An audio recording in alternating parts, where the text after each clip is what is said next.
आप देख रहे हैं समाचार भारती, राष्ट्रहित सर्वोपरि। माया का पड़ा साया, चंद्रशेखर आजाद ने बीजेपी को रुलाया। रैली में आई भारी भीड़, बीजेपी का छूट गया पसीना, बना 2024 का खाका। सोनिया के वार से एनडीए का हौसला पस्त, मूंछों पर ताव देकर आया रावण। बच गया एनडीए के खिलाफ इंडिया का बिगुल। 2007 से पहले मायावती का रुख देखने के लिए पूरा प्रशासनिक अमला डरा और सहमा रहता था। जनता के दिल में उनके प्रति प्रेम था और मायावती का जलवा सिर चढ़कर बोलता था। वो साल 2007 ही था जिसमें मायावती की लोकप्रियता बढ़ चढ़कर बोलती थी। लोकप्रियता इस कदर थी कि बीएसपी चीफ मायावती 206 विधायकों के साथ उत्तर प्रदेश की सरकार में लौट कर आई थी। उस समय जब मायावती का जन्मदिन प्रदेश की राजधानी लखनऊ में मनाया गया था तो मंजर कुछ ऐसा था कि पूर्वांचल के गांवों से जीप भर भर के लोग लखनऊ के रमाबाई मैदान में पहुंचे थे। दिन की दिहाड़ी छोड़कर मजदूर, महिला, बच्चे, बुजुर्ग और मायावती की फैन फॉलोइंग सर चढ़कर बोलती थी।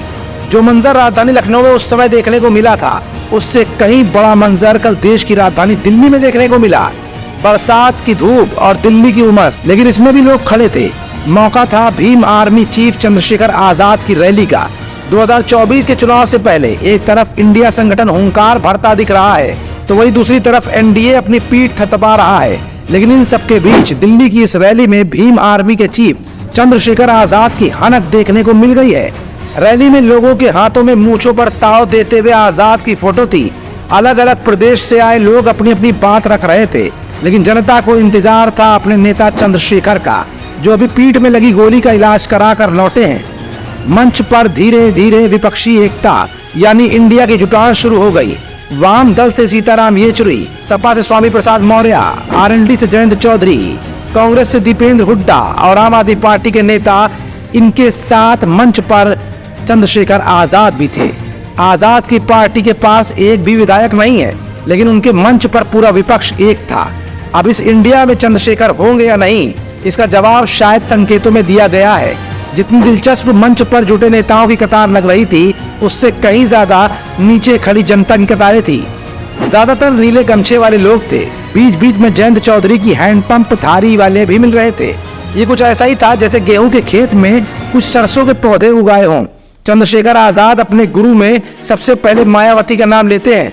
मायावती अपने उत्तराधिकारी के तौर पर अपने भतीजे आकाश आनंद को चुन चुकी हैं। लेकिन सवाल ये है कि जनता किसे चुन रही है। जनता दो किस्म की है, लेकिन एक राय कॉमन है। मायावती ने समाज के लिए बहुत काम किया है और अब चंद्रशेखर आजाद कर रहे हैं। विपक्षी दलों का चंद्रशेखर आजाद के मंच पर आना कहीं न कहीं ये साबित कर रहा है कि इंडिया महासंगठन भीम आर्मी के चंद्रशेखर आजाद को अपने खेमे में लाकर कहीं न कहीं समाज के निचले तबके को अपने साथ जोड़ने की कवायद में जुड़ चुका है। समाचार भारती के लिए दिल्ली से दीपक कुमार के साथ मनीष गुप्ता की रिपोर्ट।